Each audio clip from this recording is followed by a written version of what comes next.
Tudo que vive obedece. Recebe ordem aquele que não obedece a si próprio. Em toda ordem vi, experimento risco. Ordenar a si mesmo é tornar-se juiz, vingador e vítima da sua própria lei. Mas como isso acontece? O que faz o vivente obedecer, ordenar e, ordenando, tornar-se obediente? Escutai agora minhas palavras, ó sábios entre todos. Examinai se não penetrei no coração da vida até suas raízes. Onde encontrei seres vivos, encontrei vontade de poder. E ainda na vontade do que serve, encontrei a vontade de ser Senhor. Assim falou Zaratustra.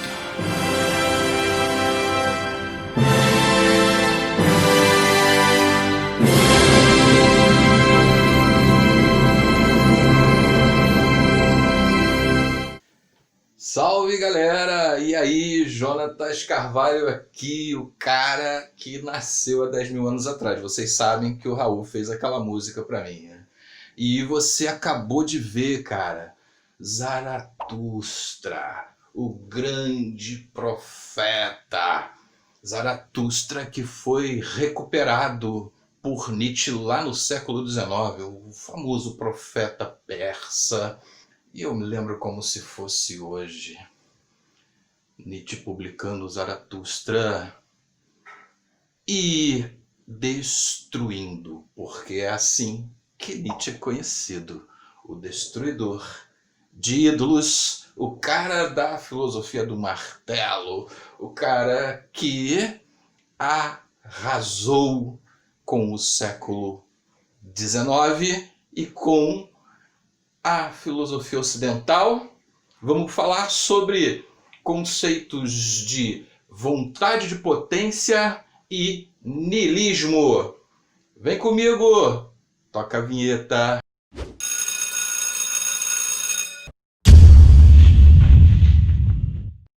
Em um fragmento de 1885, Nietzsche escreveu: "Esse meu mundo dionisíaco é o mundo da vontade de potência."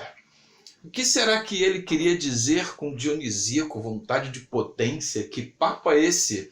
Bom, vocês sabem, Nietzsche era filólogo e ele estava muito preocupado com aquela filosofia ocidental, alguma coisa o incomodava, e ele vai voltar ao mundo grego, e no mundo grego o Nietzsche descobre duas coisas importantes. Ele descobre que o mundo grego não era uma coisa só, que o pensamento grego podia ser classificado de duas maneiras: ao modo apolíneo e ao modo dionisíaco. Ora, apolíneo, dionisíaco são duas referências a dois grandes deuses da Grécia. E como é que o Nietzsche vai fazer essas atribuições? Bom, quem é que representa os dionisíacos? E aí o Nietzsche vai falar de uma galera que você conhece como pré-socráticos. Os caras que estavam tentando se deslocar dos mitos, das explicações mitológicas de mundo, para finalmente encontrar formas racionais de explicar a origem do mundo, a origem do universo. Esses caras abandonaram, portanto, o Olimpo e se concentraram naquilo que a filosofia chama de physis, o mundo físico, o mundo natural, o mundo real. É aí que reside Dionísio. Dionísio, portanto, é esse cara que representa esse mundo real, esse mundo do presente, do agora, o mundo concreto. Apolo, portanto, está por Nietzsche conectado a Platão. Platão, esse camarada que pega o mundo real e transforma ele em mundo das aparências, em mundo do sensível, do sensorial. A verdade para Platão não estava ali, estava num mundo inteligível, no mundo das ideias. Lembra da alegoria? Pois é, a alegoria da caverna, galera. Esse mundo das ideias, segundo Nietzsche, será um momento de destruição do pensamento ocidental, porque é ali que o homem se desconecta com a Terra e passa a viver conectado a um mundo fora daqui. E o Nietzsche acha isso uma destruição. E esse papo que eu acabei de falar para você sobre o Nietzsche e os pré-socráticos, adivinha, já caiu no Enem. Questão de 2015. Veja comigo aí.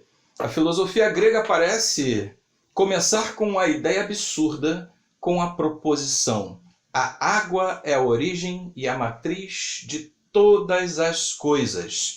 Será mesmo necessário deter-nos nela, levá-la a sério? Sim, e por 3 razões. Em primeiro lugar, porque essa proposição enuncia algo sobre a origem das coisas. Em segundo lugar, porque o faz sem a imagem e fabulação. E, enfim, em terceiro lugar, porque nela, embora apenas em estado de crisália, está contido o pensamento. Tudo é um. E aí vem a questão: o que, de acordo com Nietzsche, caracteriza o surgimento da filosofia entre os gregos? Galera, o impulso para transformar, mediante justificativos, elementos sensíveis em verdades racionais, o desejo de explicar usando metáforas a origem dos seres e das coisas, a necessidade de buscar de forma racional a causa primeiro das coisas existentes, a ambição de expor de maneira metódica as diferenças entre as coisas, a tentativa de justificar a partir de elementos empíricos o que existe no real. Qual seria a resposta? Bom, Nietzsche está dando a dica que, na verdade, essa questão é uma questão sobre os pré-socráticos, mas a galera trouxe o Nietzsche para a questão, para refletir o que os pré-socráticos estavam fazendo lá atrás. E a resposta é, letra C, a necessidade de buscar de forma racional a causa primeira das coisas existentes. Bom, gente, mas o Nietzsche não para por aí. Ele quer entender como essa galera conseguiu trazer esse mundo platônico para a sociedade ocidental. E ele vai detectar que lá na Idade Média, aqueles camaradas lá da patrística, considerados pais da igreja, como Agostinho de Hipona, por exemplo, como é que esses caras vão racionalizar o mundo cristão? Uma igreja que ainda não tinha suas doutrinas sólidas, precisou fazer com que a doutrina da igreja pudesse ser cognoscível, inteligível. E Agostinho de Hipona vai fazer o quê? Ele vai pegar Platão e vai trazer Platão para dentro do cristianismo. O mundo sensível e o mundo inteligível agora viraram um mundo das verdades reveladas por Deus e o mundo das verdades reveladas pelos homens. O problema para o Nietzsche é que esse mundo é um mundo onde as pessoas vivem um verdadeiro vale de lágrimas. Estão aqui apenas a lamentar e esperando o dia do juízo final. Estão aqui esperando aquele que é o sumo bem aparecer e salvar suas vidas. E é essa inação, essa coisa que o Nietzsche vai chamar de vontade de verdade, que ele opõe à vontade de potência, que ele também trará a noção de niilismo. O niilista, portanto, para o Nietzsche é esse indivíduo que está nesse vale de lágrimas, esperando o dia do juízo final, aguardando o Salvador, e que no fundo não faz nada por si mesmo, ele apenas obedece. E obedece e continua sendo obediente. Sobre o niilismo, adivinha, a gente também tem questão do Enem. Olha lá, Enem 2017 aí na sua tela. Vi homens sumirem-se numa grande tristeza. Os melhores cansaram-se das suas obras. Proclamou-se uma doutrina e com ela circulou uma crença. Tudo é oco, tudo é igual, tudo passou. O nosso trabalho foi inútil, o nosso vinho tornou-se veneno. O mal olhado amareleceu-nos os campos e os corações. Secamos de todo, e se caísse fogo em cima de nós, as nossas cinzas voariam em pó. Sim, cansamos o próprio fogo. Todas as fontes secaram para nós e o mar retirou-se. Todos os solos se querem abrir, mas os abismos não nos querem tragar. Qual é a questão, galera? O texto exprime uma construção alegórica que traduz um entendimento da doutrina nihilista, uma vez que A. reforça a liberdade do cidadão, B. desvela os valores do cotidiano, C. exorta as relações de produção, D. destaca a decadência da cultura e amplifica o sentimento de ansiedade. O niilismo, portanto, para o Nietzsche, nada mais é do que destacar a decadência da cultura. Portanto, letra D. Gente, ele está falando de quê? Ele está falando efetivamente dessa prostração do homem.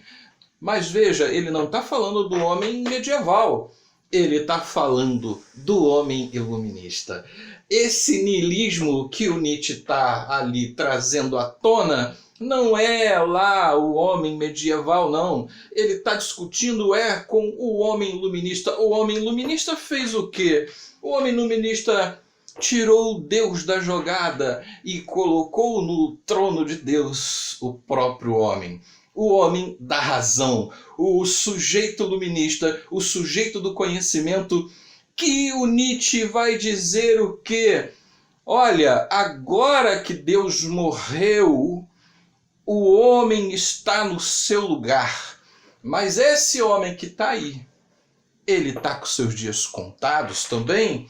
Nietzsche não está falando de Deus propriamente, está falando desse momento que o conhecimento teocrático cristão dominou os saberes no mundo, e o momento que o iluminismo chega, rompe com aquele conhecimento cristão medieval e introduz o pensamento racional, rompendo com o pensamento cristão. Mas o Nietzsche vai dizer que essa ruptura não foi tão real assim e que o Kant, aquele homem lá que disse que era preciso abandonar as bengalas e chegar à maturidade finalmente, o Kant, ele não tinha abandonado totalmente as ideias de Platão que depois perpetuaram pelo cristianismo. Nietzsche então propõe um outro homem para ficar no lugar daquele homem iluminista, e esse homem é o super-homem. O super-homem, ou além do homem, para o Nietzsche, é um indivíduo que vai abandonar de vez o pensamento apolíneo e vai trazer para cá, vai olhar para as coisas do real. Esse é o homem da vontade de potência, o homem da vontade de poder. Você pode usar as duas coisas, mas lembre-se que a vontade de poder ou a vontade de potência, ela está rompendo com essa coisa da vontade de verdade, essa verdade que está num outro mundo. Não, a verdade está aqui e está entre nós. E o que esse homem da vontade de potência diferencia do outro? O homem da vontade de potência é o homem que abandona efetivamente as muletas lá sonhadas pelo Kant. É o homem, portanto, da autenticidade. É o homem que olha para si e ordena a si mesmo, que é juiz, que é senhor, que é autor da sua própria história. Nietzsche dizia: quem tem uma vida autêntica não deseja outra. E aí ele traz um conceito que é sensacional, que é o conceito de eterno retorno, quer dizer que é você viver essa vida. Imagina a vida de vontade de verdade e o cara tá ali naquela vida miserável, esperando o dia do juízo final, e ele vai viver aquilo todos os dias. O Nietzsche quer o contrário, ele quer que você viva todos os dias como se fosse hoje, construindo o presente, amando o agora, porque só o agora existe. Portanto, a proposta de Nietzsche não tem nada de niilismo, é uma proposta de construção da própria vida, de amar o presente. E é por isso que ele disse: aquilo que se faz por amor está além do bem e do mal. Valeu, gente!